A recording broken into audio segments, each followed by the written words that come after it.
이번 인생 이야기는 선희 씨의 인생 이야기입니다.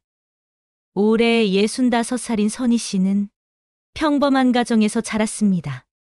성격도 무난무난했고 성적도 무난무난했습니다. 특별히 반에서 튀는 아이도 아니었던 선희 씨였습니다. 특별한 걱정이 없는 그런 유년 시절이었지만 단 하나 고민이 있었다면 어머니가 아프다는 것이었습니다. 가끔씩 어지럼증으로 방에서 오래 누워있는 어머니가 선희 씨의 작은 걱정이라면 걱정이었습니다. 그렇게 무난하게 계속 갈 줄 알았던 생활은 어느 겨울 눈발이 휘날리던 날 선희 씨가 15살 때 어지럽다면서 누운 어머니는 며칠째 시름시름 앓더니 병으로 돌아가셨습니다. 그래서 선희 씨는 세월이 흘러도 아직도 첫눈이 오면 반갑기보다 가슴이 살짝 아프고 서늘해지곤 합니다. 어머니가 돌아가셨을 때 선희 씨는 이제 중학생이었고 동생들은 중학생, 초등학생이었습니다. 2살 터울이었던 남매간이었지만 자리가 사람을 만든다고 선희 씨는 어느새 의젓한 첫째 역할을 하게 되었습니다. 어머니가 살아있을 때도 잔병이 있었기에 어느 정도는 엄마 역할을 하고 큰 선희 씨였지만 이제 어머니가 돌아가신 후로는 온전히 살림은 선희 씨 몫이 되었습니다. 다행히 2 동생들이 어떻게든 도와주려고 해서 어머니가 돌아가신 자리를 셋이서 그럭저럭 꾸려나갔습니다. 아버지는 어머니가 살아계실 때도 그리 다정한 성격은 아니었습니다. 집안에 끊기지 않고 생활비를 갖다 주는 것이 가장의 역할의 모든 것이라는 사람처럼 묵묵히 회사 생활을 하던 분이셨습니다. 그랬던 아버지이기에 어머니가 돌아가셨다고 해도 크게 달라진 것은 없었습니다. 더욱 일에 매달리며 늦게 오는 날이 조금 더 많아졌다는 것이 달라졌다면 달라진 것입니다. 그리고 살아생전 아내에게 했던 것처럼 꼬박꼬박 월급 타면 생활비가 부족하지 않게 선희 씨에게 건넸습니다. 그렇게 한 해 한 해가 지나갔습니다. 처음에 크게 느껴졌던 엄마의 자리는 어느새 3남매가 나름 역할 분배를 하며 꾸려나갔습니다. 제법 할 줄 아는 요리도 많아지고 빨래가 생기면 자연스럽게 세탁기를 돌리고 청소도 하는 생활이 익숙해졌습니다. 그렇게 10년의 시간이 흘러갔습니다. 선희 씨는 25살이 되었고 둘째는 23살, 셋째는 21살이 되었습니다. 선희 씨는 학교 다니는 내내 아버지에게 도움이 되려고 과외를 하며 생활비에 보태고 동생들도 알바를 하거나 과외를 하며 집안의 보탬이 되었습니다.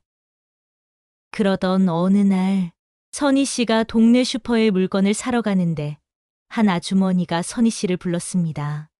돌아보니 통장님이었습니다. 선희 씨 잠깐 나랑 얘기 좀 할까? 통장님은 조심스럽게 말했습니다. 선희 씨와 통장님은 근처 놀이터 벤치에 앉았습니다. 통장님은 뜸을 들이더니 말을 꺼냈습니다. 내가 이런 말을 하는 게 어떨지 모르지만 내가 오랜 세월 선희 씨와 선희 씨 가족들을 봐왔잖아. 어떨 때는 꼭 내 친척 같아. 이웃사촌이라는 말이 괜히 있는 말이 아니잖아. 통장님을 호웃더니 계속 말을 이어나갔습니다. 이번은 조금 더 조심스럽게 말씀하셨습니다. 선희 씨, 내가 사실 말 꺼낼까 말까 하고 고민하고 그래도 말해야겠다 싶어서 말을 하네. 주책스럽다고 생각지 말고 들어줘. 통장님은 침을 삼키고 말을 이어갔습니다. 이젠 선희 씨도 아이가 아니잖아. 곧 다들 자기 살 자리 차차 떠날 텐데. 그러면 아버지가 혼자 남을 거고 곧 정년하시면 외로움도 커지실 거야. 그동안은 일에 파묻혀 사느라고 어떻게든 외로울 틈이 없었겠지만 퇴직하고 혼자 있으면 적적하지 않겠어. 그렇게 말하고 통장님은 선희 씨 손을 꼭 잡았습니다. 선희 씨, 내가 아까운 사람이 있어서 선희 씨 아빠에게 소개시켜주고 싶어. 마음 같아서야 선희 씨 아빠에게 직접 소개시켜주고 싶다고 말하고 싶지만 어떻게 받아들일지도 모르고 조심스러워서 말이지. 통장 아주머니는 계속해서 말을 이어나갔습니다. 이번에 친척 어르신 장례 치른다고 갔는데 그곳에서 알게 된 분이야. 따지고 보면 아주 먼 친척인데 혼자 된 지 10년도 훨씬 넘었다고 하더라고. 일찍 결혼하고 아이들도 일찍 낳았어. 다 출가시키고 혼자래. 자식들도 다 커서 신경 쓸 일도 없다고 하고 사람이 수수하고 성실하고 좋더라고. 그리고 경제적으로도 크게 어려움은 없어. 선희 씨 아버지와도 잘 될 것 같고 아버지도 그렇고 혼자 늙는 것 아깝잖아. 둘이 만나서 좋든 말든 한번 자리 마련해 볼까 싶어서. 나이 들어서 재혼하는 게 어려우면 그냥 여자친구 남자친구처럼 지내면 좋잖아. 적적하지 않고 얼마나 좋겠어. 통장 아주머니는 다시 한번 선희 씨 손을 잡으며 말했습니다. 그리고 자기네 삼남매도 알게 모르게 엄마 돌아가시고 고생이 많았을 거야. 하지만 자기네는 이미 지나온 고생이고 아빠는 앞으로가 고생일지 몰라. 아빠를 위해서 옆에 누군가 있는 게 좋지 않을까. 옛말에 효자 자식보다 부족해도 옆자리가 있는 게 더 좋다는 말도 있잖아. 선희 씨가 선뜻 대답하지 못했습니다.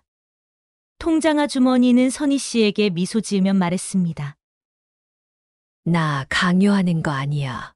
그리고 아무에게나 덮을덮을 말하는 사람도 아니고 좋은 사람들끼리 소개시켜주고 싶어서 그래. 통장 아주머니는 생각하고 연락 달라고 하고 둘은 헤어졌습니다. 선희 씨는 집으로 돌아와서 다시 통장 아주머니가 하신 말씀을 생각해 봤습니다. 하지만 생각만 할 뿐 달리 결정할 수도 없는 문제였습니다. 그렇게 며칠이 지나고 마침내 결심한 듯 선희 씨는 아버지 방문을 똑똑 두드렸습니다. 방으로 들어가니 아버지는 멍하니 TV를 보시면서 계셨습니다. 며칠 전 통장 아주머니께 그런 말을 들어서 그런 건지 아니면 아버지가 원래 그렇게 어느 순간 늙어버리신 건지 그날따라 아버지가 왠지 불쌍하고 안쓰러웠습니다. 아버지 잠깐 이야기 좀 나누어요. 선희 씨는 조심스럽게 말을 꺼냈습니다. 통장 아주머니와 만났던 일 그리고 선자리 한번 해보자는 말까지 아버지는 좋다 싫다 없이 무덤덤하게 들으셨습니다. 그리고 생각 좀 해보자 하고 그날은 이야기를 마쳤습니다. 며칠 후 선희 씨와 아버지는 다시 자리를 마련했습니다. 아버지는 선희 씨에게 조금 쑥스럽다는 듯이 말을 꺼냈습니다. 내가 말하고 며칠 동안 나도 생각을 좀 해봤어. 사실 내가 혼자 되고 이런 말을 여러 번 듣기도 했단다. 선희 씨는 아버지에게 이런 선자리가 여러 번 들어왔다는 말에 깜짝 놀랐습니다. 처음 들어본 말이었기에 선희 씨는 속으로 놀랐지만 아버지의 말을 계속 들었습니다. 혼자 되고 처음 3년은 줄기차게 속에 들어오더라고. 그런데 내가 워낙 정색을 하니 점점 줄어들더라. 일단은 너희들도 어리고 나도 생각이 없었어. 그러다가 내가 고등학교 졸업하고 이제 성인이 되니 나도 생각이 조금 변하는구나. 이렇게 너희들은 하나하나 커서 내 곁을 떠나면 나는 어떻게 하지 하고 말야. 내가 나이가 들어서 그런 생각이 드는 건지도 모르겠다. 갈수록 조금씩 외롭네. 내가 친구가 많은 것도 아니고 이런 성격에 혼자 지낸다는 것이 영. 마치 수줍은 고백을 하는 것처럼 아버지는 쑥스러워했습니다. 자식 앞에서 외롭다고 말하는 아빠가 선희 씨는 낯설기도 했지만 한편으로 아버지가 그동안 힘들었겠다는 생각이 들었습니다. 그리고 선희 씨는 말했습니다. 아버지 그 자리 만나실 생각 있으면 저에게 알려주세요. 아버지는 알았다고 말씀하시고 일하러 가셨습니다. 그날 선희 씨 방에 동생들이랑 같이 모여서 이야기를 나누었습니다. 선희 씨는 동생들에게 며칠 전 있었던 통장님을 만난 것, 그리고 아버지와 이야기한 것까지 동생들에게 말했습니다. 언니 나는 아직 아버지가 다른 사람을 사귀는 게 영 어색하네. 누나 나도 그래. 그냥 우리랑 같이 살면 안 될까? 하지만 선희 씨는 단호하게 말했습니다. 아버지가 이 정도로 우리 먹여주고 공부시켜줬으면 아버지 역할을 그만 기대해야 하지 않을까 싶다. 그냥 이제 우리도 우리 생각만 하지 말고 아버지를 보내드리자. 셋은 그날 이제 더 이상 아버지 그늘 밑에서 살지 말고 보내드리자고 마음 먹었습니다. 그리고 며칠 후 아버지는 선희 씨를 부르더니 말씀하셨습니다. 아버지는 내가 직접 통장 아주머니께 연락드리겠다고 말씀하셨습니다. 그렇게 또 몇 달이 지나갔습니다. 선희 씨는 아버지가 달리 말이 없었고 그렇다고 자신이 물어보기도 왠지 쑥스러워서 그 일은 잊었습니다. 몇 달이 지난 후 아버지가 새남매와 식사를 하자고 했습니다. 언제부턴가 다들 자기 시간 보낸다고 외식을 하는 경우가 거의 없었기에 셋은 웬일이래 하며 아버지가 예약한 곳으로 갔습니다. 작은 방에서 식사를 하면서 아버지가 막내까지 맥주잔에 맥주를 따라주었습니다. 그리고 기분 좋게 짠하고 잔을 비웠습니다. 오늘따라 아버지가 유쾌해 보였습니다. 그리고 아버지가 드디어 오늘 모인 이유를 말했습니다. 아버지는 쑥스러운지 잠시 헛기침을 하더니 말을 이었습니다. 얘들아, 이걸 어떻게 말을 꺼내야 할지 모르겠다. 아버지가 말을 주저하자 눈치 빠른 둘째가 말했습니다. 아빠 연애하시는 것 아니에요? 요즘 뭔가 활기차 보인단 말이야. 옷도 세련되어지고. 뭐야. 아버지는 둘째 말에 부끄러워하면서 애엠하고 헛기침을 했습니다. 그래, 우리 딸 눈치 백단이네. 그리고 아버지는 그간 있었던 일을 말했습니다. 몇 달 전 통장 아주머니에게 연락한 아버지는 그 여자분과 자리를 가졌다고 합니다. 조용한 아버지 성품처럼 상대 여성분도 조용한 성격인 점이 마음에 들었다고 합니다. 그런데 또 한없이 조용한 것은 아니고 가끔 또 나서야 할 때는 나서는 용감한 면도 있다고 말씀하셨습니다. 그렇게 강한 면이 있으니 아이들을 잘 키워서 시집장가 보낸 것 아니겠냐고 말씀하셨습니다. 처음에는 가볍게 만나서 친구처럼 차도 마시고 영화도 보다가 이제는 서로 오래오래 만나고 싶은 사이가 되었다고 말했습니다. 이 말에 둘째가 화들짝 놀라며 아빠 그럼 결혼하게. 하고 말했습니다. 아버지는 손사래를 치며 말을 이어갔습니다. 무슨 결혼이야? 그쪽도 나도 결혼은 한 번 해봤으니 다시 할 생각은 없다. 다만 그냥 같이 살림을 합치려고. 내가 곧 정년이니 어디 조용한 곳에 집 하나 사서 같이 살려고 한단다. 내가 없으면 너희도 편하잖니? 아버지의 말에 둘째가 깔깔거리며 말했습니다. 우리 아빠 은근히 잉큼하네. 우리한테 말도 안 하고 이렇게 진도를 쫙쫙 빼고. 그리고 사실 아빠가 좋아서 살고 싶은 거잖아. 둘째의 집중 신문에 아버지도 얼떨결에 그렇다고 말했습니다. 그리고 이내 당황해서 그게 아니라 하고 또 손사래를 치자 다들 웃었습니다. 선희 씨가 말했습니다. 아버지 이제 우리 눈치 안 봐도 돼요. 남은 인생은 아빠를 위해서 사세요. 우리 안 굶기고 공부시키고 그런 걸로 아빠 역할 잘하셨어요. 그래요, 아빠. 누나들 말이 맞아요. 축하해요, 아빠. 다들 아빠의 인생을 축하하며 그날 즐거운 시간을 보냈습니다. 아버지는 이후 그 여성분과의 자리를 마련해서 삼남매와도 인사도 했습니다. 아버지가 그 여성분을 좋아하는 얼굴을 보니 삼남매도 왠지 흐뭇했습니다. 삼남매는 조금은 섭섭한 마음은 접고 아버지의 인생을 축하해 주었습니다. 삼남매는 자기들은 이제 커서 신경 안 써도 되니 아버지 잘 부탁한다고 장난처럼 말했습니다. 이후 아버지는 정년 후 집을 마련해서 따로 나가서 살고 아버지의 집은 삼남매가 살았습니다. 삼남매는 공부도 하고 또 연애도 하고 사랑도 하고 이별도 하며 각자의 인생을 살았습니다. 그렇게 세월은 흘러 20대의 선희 씨는 어느덧 60대가 되었습니다. 동생들과 선희 씨는 결혼도 하고 아이도 낳았습니다. 자신들의 아이가 어느새 훌쩍 커버려서 일찍 결혼했던 둘째는 어느새 할머니가 되었습니다. 둘째에 비해서 선희 씨 결혼은 좀 늦었습니다. 선희 씨는 30 넘어서 늦은 결혼을 했습니다. 20 초반에 만나서 오래 연애를 했던 사람은 집안일로 서로 헤어지고 그렇게 몇 번 또 다른 인연을 만나다 헤어지다를 몇 번 하다가 결국 선을 보고 결혼했습니다. 남편 된 사람은 아주 좋지도 나쁘지도 않은 무난한 성격이었지만 결혼이 주는 안정감으로 선희 씨도 좋은 나날이었습니다. 그렇게 세월은 흘러갔습니다.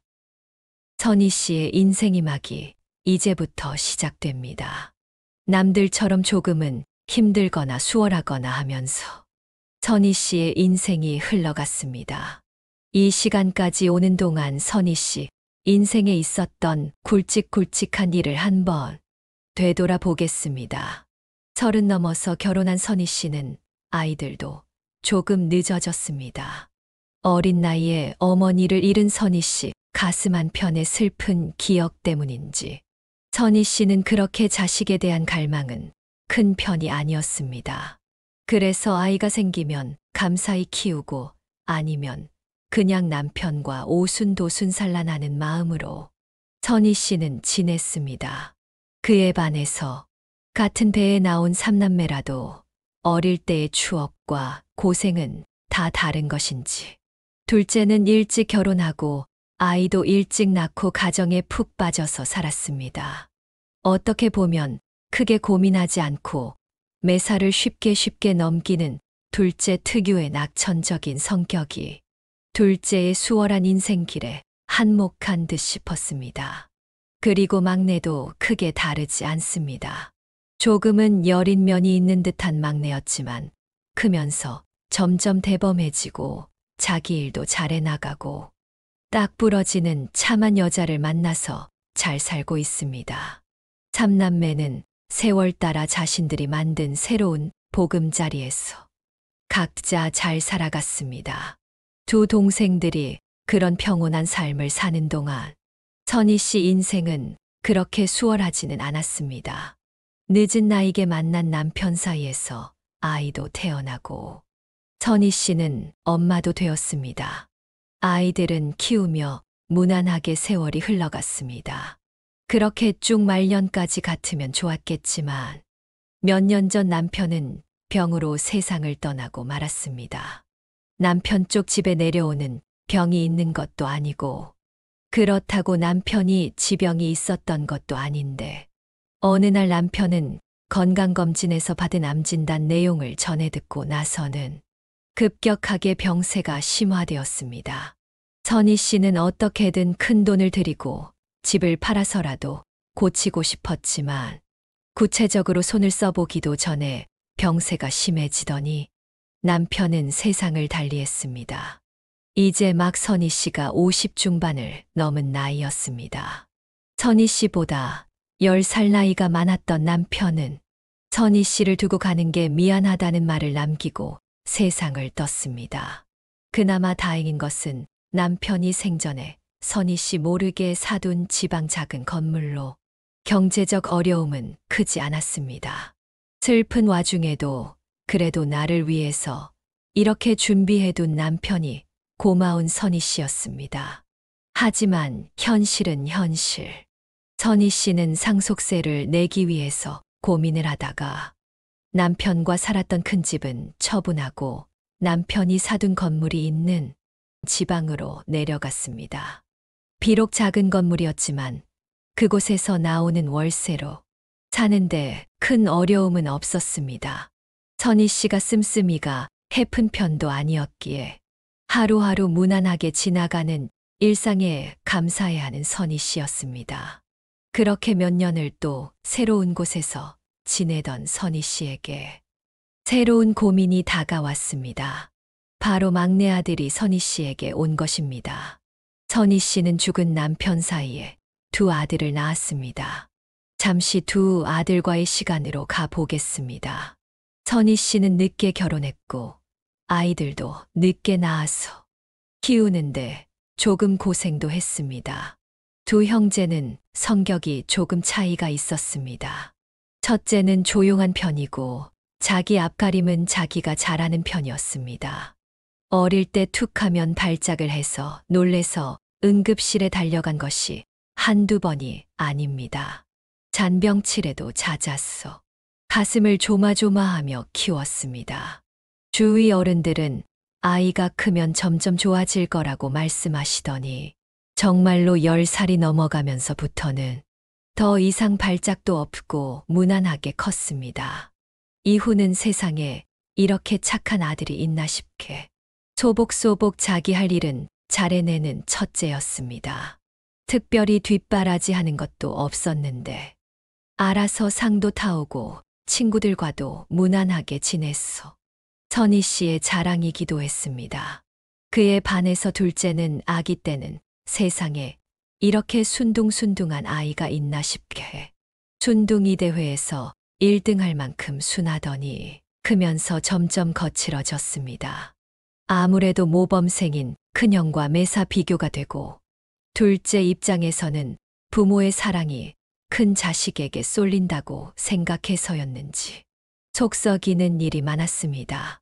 사춘기쯤에는 이런 미친놈이 있나 싶게 감정도 널뛰기 하고 어울리지 말았으면 하는 아이들과도 어울리고 이렇게 저렇게 잔잔하게 속썩이는 일이 많았습니다. 그런데 그렇게 또 한없이 몸쓸 놈도 아니고 마음이 여린 면도 있어서 불쌍한 사람이 있으면 용돈 쓸 것도 없이 다 주고 와서 선희 씨를 황당하게 만드는 적도 있었습니다.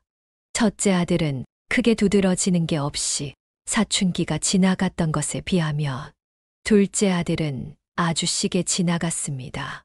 그래도 다행인 것이 그렇게 폭풍우처럼 지나가니 20살 무렵부터는 좀 잔잔해져서 크게 사고치는 것도 없었습니다. 하여간 그렇게 자기들의 인생을 무난하게 사는가 싶었습니다. 어느 날 선희 씨에게 작은 아들이 전화가 왔습니다. 엄마 나 엄마 옆에서 좀 같이 살았으면 하는데. 왜? 무슨 일인데? 가서 말할게요 하고 아들은 전화를 끊었습니다. 선희 씨는 머릿속이 복잡했습니다. 무슨 일이지? 그래도 아들이 내일 온다는 말에 시장에 갔어. 재료를 사서 왔습니다. 오면 먹이려고 준비를 하는 마음이 즐거운 선희 씨였습니다. 다음 날 둘째는 조금 헬쓱해져서 왔습니다. 몇 달 만에 보는 것이긴 했지만 좀 많이 변한 분위기였습니다. 걱정이 되지만 일단 점심부터 먹으라고 식사를 차려주었습니다. 식사 후에 앉아서 둘째 이야기를 들어봤습니다. 그동안 있었던 일을 말했습니다. 이번에 회사에서 다툼이 있었다고 합니다. 둘째가 승진 차례였고 다들 둘째가 승진하려니 했다고 합니다. 그런데 전혀 생각하지 못했던 후배가 먼저 승진 명단에 올라버렸고 그 일로 둘째는 인사팀에 항의하다가 분을 참지 못하고 그만 말다툼과 작은 몸싸움 했다고 합니다. 둘째는 잠시 감정이 격했음을 인정하고 회사에 심할서도 내고 했지만 평소 둘째와 사이가 좋지 않던 상관이 이 일을 크게 문제 삼았고 인사위를 열게 되었다고 합니다. 결국 퇴자 조치까지 일이 커지고 실직자가 되어버렸다는 내용을 둘째가 말했습니다. 에휴. 선희 씨는 한숨을 쉬었습니다. 좀 참지 그랬냐 하고 말하고 싶었지만 어차피 퇴사도 한 마당에 말한다고 달라지겠나 싶었어. 선희 씨는 말을 삼켰습니다. 그래 알았다 쉬어라. 우선 씻고 쉬어. 몸에서 쉰내 난다. 그렇게 말하고 선희 씨는 설거지를 마저 하고 집을 나왔습니다. 동네를 거닐다가 작은 공원 벤치에 앉았습니다. 예전 같으면 공터에 아이들이 뛰놀만 곳이었을 테지만 지금은 아이들 한두 명에 여기저기 기웃거리는 새들 몇이 전부였습니다. 선희 씨는 자기도 모르게 작게 말했습니다.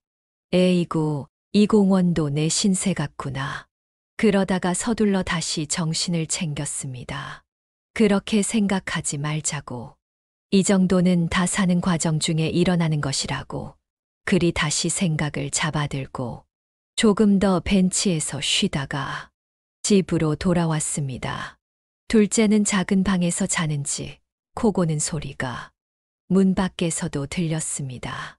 엄마 집에 와서 편한 것인지 그래도 마음 편히 자는 모습에 선희 씨 입가에 잔잔하게 미소가 흘렀습니다. 선희 씨는 드라마 할 시간인데 하고 텔레비전을 켜고 시선을 TV에 고정시켰습니다. 그렇게 몇 달이 지났습니다. 둘째는 한동안은 습관처럼 아침에 일어나서 회사 갈 사람처럼 세수를 하다가 갑자기 멍하니 거울을 보기도 하고 또 그러다가 황급히 나가기도 했습니다. 동네 여기저기를 돌아다니기도 하고 또 어떤 때는 친구들과 통화도 하기도 하고 둘째는 그렇게 몇 달을 보냈습니다. 시간이 약이라는 옛말처럼 그렇게 시간이 지날수록 이제 둘째는 다시 활기찬 예전 모습으로 돌아왔습니다. 그리고 어느 날 선희 씨에게 말했습니다. 엄마 나도 이제 쉴 만큼 쉬었으니 일을 하려고요. 직장 들어가는 것은 다시 하기 싫고 작은 것이라도 내 장사를 해보고 싶어요. 회사에서 하던 일과는 상관없지만 유통업을 해보려고요. 다 큰 아들이 옆에 있는 게 보기 싫겠지만 좀 여기서 지낼게요. 하고 둘째는 말했습니다. 올해 31인 아들은 아주 어리지도 아주 많지도 않은 나이였습니다. 선희 씨는 그 나이 정도면 경력도 있겠다. 다시 직장에 다녔으면 했지만 둘째는 지방은 일자리가 많지도 않고 또 회사 생활은 다시 하고 싶지도 않다고 말했습니다. 둘째의 뜻에 따라 선희 씨는 그렇게 하라고 했습니다. 둘째는 일단 마음을 먹으면 추진력이 있는 편이라 당장 실행에 옮겼습니다. 다음 날부터 새벽에 나갔다가 밤 늦게 들어왔습니다. 둘째가 집에 와서 산다고 했을 때 혼자 사는 것에 익숙해진 선희 씨이기에 내심 귀찮기도 해서 신경 쓰였는데 새벽에 갔다가 밤늦게 오고 집에서 먹는 것도 많이 없으니 크게 신경 쓸 일도 없었습니다. 조금 불편하다면 새벽에 오니 현관문 열리는 소리에 잠이 깨고 나면 다시 잠드는 게 힘들다 같은 불편이 있을 뿐이었습니다. 가끔은 아침에 못 일어나면 전날 잠들지 못한 선희 씨가 깨워준 게 몇 번일 뿐 크게 신경 쓸 일도 없었습니다. 그렇게 또 시간이 흘러갔습니다. 계절이 2번 정도 바뀌고 나니 아들은 이제 제법 하는 일이 익숙해졌는지 한결 여유 있는 모습이었습니다. 선희 씨의 일상은 이제 뭐 딱히 힘들 일도 없고 걱정할 일도 없었습니다. 그렇지만 인생은 언제나 알 수 없는 것. 둘째와의 갈등은 엉뚱한 곳에서 터졌습니다. 단조로운 선희 씨 일상에서 가끔은 북적거리는 이벤트라면 1년에 4번 즉 계절에 한 번씩 만나는 친구들 모임입니다. 각 집에서 돌아가면서 모이기도 하고 식당에서 만나기도 했습니다. 선희 씨가 지방으로 온 뒤로는 친구들이 여행 삼아 온다면 선희 씨 집으로 와서 며칠을 묵어갔었습니다. 올해도 친구들은 그럴 마음으로 선희 씨에게 전화해서 내려가겠다고 했습니다. 하지만 둘째가 집에 있기 때문에 선희 씨가 올해는 안 된다고 하고 그냥 대신 이곳에 오면 음식점에서 만나자고 했습니다. 친구들은 집에서 만나는 게 편하대하고 조금 투덜거렸지만 선희 씨가 안 된다고 하니 식당에서 다들 모였습니다. 식당에서 서로 반갑게 인사했습니다. 예전 같으면 며칠 지낼 마음으로 여행 보따리도 가져왔는데 이번은 그럴 수 없다 보니 한 친구가 심통을 부리며 선희 씨 속을 긁었습니다. 선희야, 너 작은 아들 때문에 우리 못 오게 하냐? 우리 오면 며칠 나가서 지내라고 하면 되잖아. 그러자 또 다른 친구가 말했습니다. 야, 그건 아니지. 아들이 왔으면 아들이 우선이지. 그동안 우리가 공짜로 숙박비 해결한 거지 뭐. 너는 양심도 없냐? 그러자 그 친구는 다시 꽁해져서 말했습니다. 그래, 친구보다 아들이 우선이지. 그런데 같이 살면 아들이 고마워하겠네. 아들한테 뭐 받은 거 있어? 생활비나 월세는 받는 거지? 친구의 갑작스런 말에 선희 씨는 당황했습니다. 선희 씨가 말했습니다. 무슨 소리야? 무슨 생활비야? 월세는 뭐고? 선희 씨가 정색을 하자 친구는 선희 씨 눈치를 보더니 더 이상 말하지 않았습니다. 친구는 공짜로 선희 씨 집에서 며칠 지낼 생각이었는데 자기 돈 내고 숙박비 쓰려니 아까운 생각이 들었던 것인지 몇 번 더 선희 씨 속을 긁는 소리를 했습니다. 그러다가 옆에서 말리니깐 그만두었습니다. 그날은 조금 껄끄럽게 식사를 하고 선희 씨는 집에 돌아왔습니다. 친구들은 잡아둔 숙박집으로 간다고 돌아갔습니다. 집에 돌아오자 선희 씨는 조금 속상했습니다. 다 큰 어른이라도 친구들과 만나면 다시 옛날로 돌아가는 것인지 마음이 어려진 것인지 선희 씨는 갑자기 속이 부글거렸습니다. 그리고 이런 말을 듣게 하는 아들도 갑자기 원망스러웠습니다. 내가 왜 이러지 하고 선희 씨는 자책을 하면서도 또 한편으로는 기분이 상하고 그랬습니다. 이런 날은 둘째가 평소처럼 늦게 오면 그 사이 속을 정리할 텐데 오늘따라 평소답지 않게 아들이 일찍 들어왔습니다. 선희 씨는 둘째를 보자 갑자기 말이 날카로워졌습니다. 무슨 일이야? 왜 일찍 왔어? 아니 언제는 매일 밤에 온다고 말하더니 일찍 오니 일찍 온다고 뭐라 하시네. 아들은 평소처럼 능글거리며 농담한 것인데 지금 속이 뒤집어진 선희 씨는 평소답지 않게 그 말이 거슬렸습니다.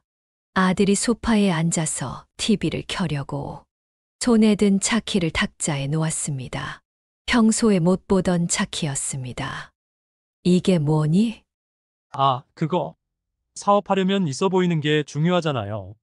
그래서 차 하나 샀어요. 많은 돈 들인 것도 아니니까 걱정 마세요. 언제? 좀 되었어요. 늘 늦게 돌아오는 둘째였기에 그동안은 차림새를 볼 일도 없었는데 오늘은 밝다 보니 저절로 옷차림새를 살펴보는 선희 씨였습니다. 그리고 아들 방문 틈 사이로 골프 가방도 그날따라 눈에 들어왔습니다. 너 골프도 치니? 그냥 사람들 만나려면 이런 취미도 있어야 해서. 요즘은 돈 있는 사람들을 만나야 하거든요. 골프도 쳐야 하고. 그게 네트워킹에 좋다더라고요. 선희 씨는 아들이 이제 제법 자리를 잡은 것 같아서 한편으로 안심이 되면서도 왠지 모르게 섭섭한 마음이 들었습니다. 다음 날 저녁에 친구들이 떠나기 전 다시 식사 자리를 가졌습니다. 이런저런 이야기를 하다가 친구 중 한 명이 이번에 손녀가 생긴 이야기를 꺼냈습니다. 듣다 보니 선희 씨는 왠지 모르게 조금 의기소침해졌습니다. 첫째도 그렇고 둘째도 그렇고 아이가 없습니다. 첫째는 부부 사이가 좋은데 아이가 없는 것이었고, 둘째는 이혼하고 혼자 사니 아이가 없고 그랬습니다. 친구들이 갓 태어난 손주 이야기를 하니 부러운 선희 씨였습니다. 손주 자랑이 끝나자 이번은 자식 자랑으로 이어지고, 그 다음은 물건 자랑으로 이어졌습니다. 젊을 때는 이런 친구들이 아니었는데 나이가 들면서 무력이 생긴 것인지 어느덧 친구들은 조금씩 물건들에 대한 집착이 늘어났었습니다. 선희 씨만 따로 지방에 와서 살고 몇 달 만에 한 번씩 보다 보니 친구들도 세월 따라 변한 것을 눈치 못 챈 것입니다. 자식 자랑도 손주 자랑도 못하던 선희 씨다 보니 괜히 그날따라 없던 오기가 생겼습니다. 요즘 우리 아들도 잘 나가. 차도 새로 사고 골프도 치더라고. 그래? 자랑 별로 하지 않던 선이가 자랑하는 것 보니 정말 잘 나가나 보다. 그래, 그래서 그 잘 나가는 아들이 뭐 줬는데. 다들 선희 씨에게 집중했습니다. 그냥 뭐 잘해줘. 선희 씨가 말끝을 흐렸습니다. 그러자 어릴 때부터 선희 씨의 라이벌 구조였던 경혜 씨가 선희 씨에게 물었습니다. 그래, 좋겠네. 그럼 한 달에 생활비는 얼마 받아? 아니, 월세인가? 그래, 요즘 방값이 얼마인데 월세는 기본으로 받아야지. 그러자 옆에 친구가 또 말했습니다. 야, 자식한테 무슨 월세야. 괜히 월세 받다가 세금 내. 자식 사이라도 그냥 생활비나 용돈으로 받아. 용돈으로 받으면 돼요, 선이야. 순자 씨는 당연히 선희 씨가 둘째에게 생활비를 받는 것은 당연한 것처럼 말했습니다. 선희 씨는 이 상황에서 뭐라고 말해야 될지 몰랐어. 그래 하고 그냥 얼버무렸습니다. 그렇게 그날 밤늦게 친구들은 다시 올라가고 선희 씨는 집으로 왔습니다. 집에 와서 선희 씨는 소파에 앉아서 중얼거렸습니다. 아니, 왜 그냥 안 받는다고 말해도 되는데, 나도 참. 선희 씨는 괜히 자신이 한심스러운 생각이 들었습니다. 그렇게 며칠이 지나고 어느 날 일찍 들어온 둘째랑 거실에서 부딪혔습니다. 둘째는 갑자기 생각났는지 선희 씨에게 말했습니다. 엄마, 지난번 친구들 모임은 즐거웠어요? 친구들은 잘 돌아가고. 그래. 다들 자랑하기에 나도 우리 아들 자랑도 했어. 무슨 자랑? 응, 돈도 잘 벌고 그런다고 말했어. 그러자 둘째는 순간 얼굴이 조금 굳어졌습니다. 둘째에게는 조금 나쁜 버릇이라면 버릇이 있는데 돈 문제는 야박하다는 것이었습니다. 돈 이야기 나오자 급히 먼저 말을 해버리는 둘째였습니다.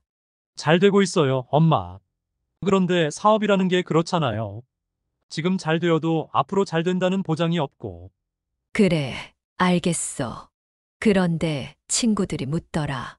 아들이 그렇게 잘 벌면 엄마한테 뭘 사줬냐고, 월세라도 내냐고. 내가 뭐라고 대답할지 모르겠더라. 둘째는 묻지도 않은 차와 골프 이야기도 말했습니다. 엄마, 지금 그게 중요한가요? 사업은 이제 시작 단계고, 나도 아직 돈을 크게 번 게 아니고. 차는 필요한 거고, 골프도 네트워킹에 중요한 투자예요. 둘째는 살짝 말 속에 짜증이 섞여 있었습니다.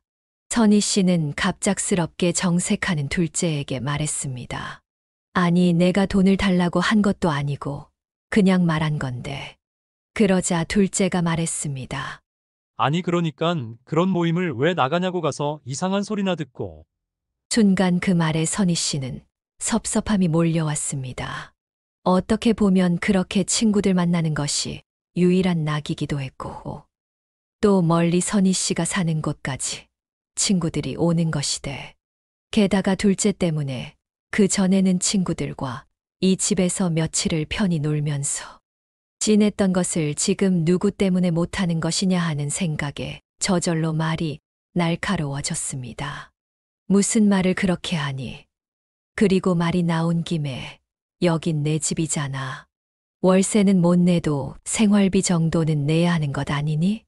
사실 선희 씨는 이렇게 말할 생각이 애당초 없었지만 갈 곳 없어서 와 놓고는 생활비 한 장 안 내고 사는 둘째가 괘씸하는 생각이 갑자기 들었습니다. 어차피 놀고 있는 방 한 칸 무슨 월세고 생활비예요. 내가 쓰는 게 얼마 있다고. 무슨 소리니? 내가 먹는 냉장고에 있는 것들, 내가 쓰는 여기저기 소모품들 다 돈 내고 사는 거야. 어디서 그냥 생기는 것 아니라고. 아, 피곤하니 그만해요. 나가서 쉴게요. 둘째는 자기 방으로 들어갔습니다. 이전 같으면 선희 씨는 피곤해하는 둘째가 안쓰러웠을 텐데 오늘은 너무 둘째가 이기적이다 생각하니 갑자기 섭섭함과 괘씸하다는 생각이 몰려왔습니다. 아무래도 오랫동안 쌓이고 쌓인 것이 뭉쳐서 터진 듯. 선희 씨는 서러운 마음마저 들었습니다. 그렇다고 다 큰 자식과 싸울 수도 없는 것. 선희 씨는 둘째 방문을 쳐다보다가 자기 방으로 들어왔습니다. 무엇 때문인지 모르지만 눈물이 주르르 흘렀습니다. 선희 씨는 텔레비전 볼륨을 높이고 흐느껴 울었습니다. 그러다가 어느 순간 깜빡 잠이 들고 말았습니다. 꿈속에서 선희 씨는 어린 시절로 돌아가 있었습니다. 아버지와 삼남매가 식당에서 깔깔거리며 웃다가 선희 씨는 갑자기 깨어났습니다. 순간 이곳이 어디지 하고 보다가 지금은 과거가 아닌 현재임을 알고 선희 씨는 무겁게 몸을 일으켰습니다. 아직 꿈속 생각에서 완전히 벗어나지 못하고 잠시 벽에 기대어 있다가 화들짝 놀랐습니다. 어제 둘째와 다퉜던 생각이 났습니다. 아침 차려줘야지 하고 후다닥 둘째 방으로 갔습니다. 똑똑하고 방문을 여니 둘째는 없었습니다. 아침 일찍 나간 것이 분명한지 이부자리도 흐트려져 있었습니다. 식탁에는 물 한 잔을 마신 것인지 물컵이 놓여 있었습니다. 선희 씨는 순간 미안함이 몰려왔습니다. 작은 목소리로 중얼거렸습니다. 어제는 내가 왜 그랬지? 진심도 아니면서 둘째에게 돈을 받아서 뭐에 쓰려고. 딱히 쓸 곳도 없는데 괜히 친구들 사이 일로 둘째에게 마음에도 없는 심통을 낸 것이. 미안해서 선희 씨는 둘째에게 사과하고 싶었지만 그렇다고 전화할 용기도 안 났습니다. 아니, 사실 전화해서 뭐라고 해야 할지도 모르겠다 싶었습니다. 다시 생각해도 이게 그렇게 서로 화낼 일인가 하고 선희 씨는 괜히 둘째에게 섭섭함이 더 커졌습니다. 그날 밤 둘째가 오길 기다렸지만 둘째는 오지 않았습니다. 어느 순간 선희 씨는 스르륵 잠들었습니다. 그런데 또 아침에 문 열리는 소리에 퍼뜩 깨서 보면 어느새 둘째 모습은 없었습니다. 마치 숨바꼭질하는 것처럼 둘째와 선희 씨는 도통 얼굴을 볼 수 없었습니다. 그렇게 며칠, 오늘은 반드시 보고 풀던가 싸우던가 하겠다 하고 선희 씨는 쓴 커피도 한잔하고 소파에서 기다렸습니다. 새벽 3시쯤 엘리베이터 소리가 들렸습니다. 이 녀석 새벽 3시에 오는 거였군. 선희 씨는 절로 헛웃음이 나왔습니다. 뛰어야 손바닥 아니다. 이놈아. 선희 씨는 곧 현관문 비밀번호 소리가 들리겠지 했는데 아니나 다를까 현관문이 열렸습니다. 둘째는 소파에서 앉아서 있는 엄마 모습에 화들짝 놀랐습니다. 선희 씨는 자기도 모르게 피식 웃었습니다. 죄졌냐? 자기 집에 오면서 왜 놀라? 둘째는 작은 소리로 웅얼거렸습니다. 내 집인가 엄마 집이지 뭐. 며칠 전 한 말을 가슴에 담아두었는지 둘째 말에 선희 씨는 또 저절로 웃음이 나왔습니다. 그리고 둘은 식탁에 앉아서 대화를 했습니다. 선희 씨가 먼저 말했습니다. 사실 나는 며칠 전 너에게 말하고 미안해서 내 얼굴 보고 풀려고 했어. 너한테 돈 달라는 말 진심도 아니었고 그날따라 내 신세가 초라하게 느껴져서 잘 나가는 친구들 앞에서 센 척하다가 괜히 너에게 심술 부린 것 같더라. 미안해. 그러자 둘째가 말했습니다. 아니, 엄마. 나도 순간적으로 짜증낸 것 미안해. 내가 좀 돈에 있어서 예민하잖아. 그러자 말이 나온 김에 하고 선희 씨가 말했습니다. 그래. 내 말대로 돈 중요하지. 그런데 따지고 보면 내 돈만 중요한 것은 아니야. 나도 중요해. 그날 내가 생활비 낸다고 해도 내가 받겠냐. 그런데 내가 정색을 하니 나도 오기가 생긴 거지. 둘째는 한참 뜸을 들이다 말했습니다. 아니야, 엄마 사실 며칠은 나도 생각을 했어. 나도 사회생활하고 사람들을 보면서 마냥 어릴 때의 내가 아니잖아. 나도 생각이라는 것이 있어. 엄마 집에 오기 전 퇴사하고 그나마 있던 퇴직금 다 쓰고 더 이상 돈 나올 데가 없어서 온 거야. 그리고 엄마 집에 있으면서 내가 앞으로 살아갈 생각만 했지. 엄마가 나 때문에 불편할 거라고 생각 못한 것도 사실이야. 생활비 생각 못한 것도 사실이고. 둘째는 잠시 말을 멈췄다 이어갔습니다. 그래서 그날 엄마가 나한테 생활비 얘기하니깐 나도 모르게 짠돌이 기질이 나온 거야. 그런데 엄마 말처럼 이 집에서 사는 각종 음식 재료며 공과금이며 내가 누린 것들 사실 다 엄마 돈에서 나온 거잖아. 그렇게 생각하니 내가 양심이 없더라고. 그리고 말을 이어갔습니다. 그럼 엄마 얼마를 받았으면 좋겠어? 둘째의 말에 이번은 선희 씨가 당황했습니다. 선희 씨는 돈을 받을 것까지 생각해 본 적은 없었습니다. 그런데 한편으로는 그렇다고 앞으로도 계속 안 받는 것은 아니다 하는 생각도 들었습니다. 글쎄다.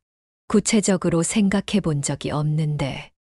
엄마 세상 시세대로라면 내가 70만 원은 내고 살아야겠지만 그 정도는 사실 부담이야. 사업이든 장사든 언제 어떻게 돈 들어갈지 모르는데 내가 계속 낼 수 있을까 하고 생각해보니 자신도 없고 그렇다고 공짜로 계속 살 수도 없고. 선희 씨도 잠시 생각했습니다. 나는 오늘 얼굴 볼 생각만 했지. 얼마 받아야지 생각해 본 적 없었어. 지금 말 못하겠다. 그런데 내가 말을 꺼냈으니 나도 생각해 볼게. 나 혼자 살 때랑 내가 이 집에서 같이 있는 거랑은 생활비 차이가 있어. 그리고 나는 다 큰 자식 데리고 사는 것 별로 좋게 생각 안 해. 어느 정도 크면 다 따로 사는 게 좋다고 생각하니깐. 얼마 받을지는 생각해보고 다시 말하자. 그렇게 일단 오늘은 서로 얼굴 보고 화해했으니 됐다고 말하고 선희 씨와 둘째는 각 방으로 갔습니다. 오랜만에 선희 씨도 편한 마음으로 다음 날 아침까지 늦잠을 잤습니다. 둘째 방을 노크하고 열어보니 오늘은 이불도 단정하게 개어 있었습니다. 그렇게 며칠이 지나고 선희 씨는 둘째에게 금액을 통보했습니다.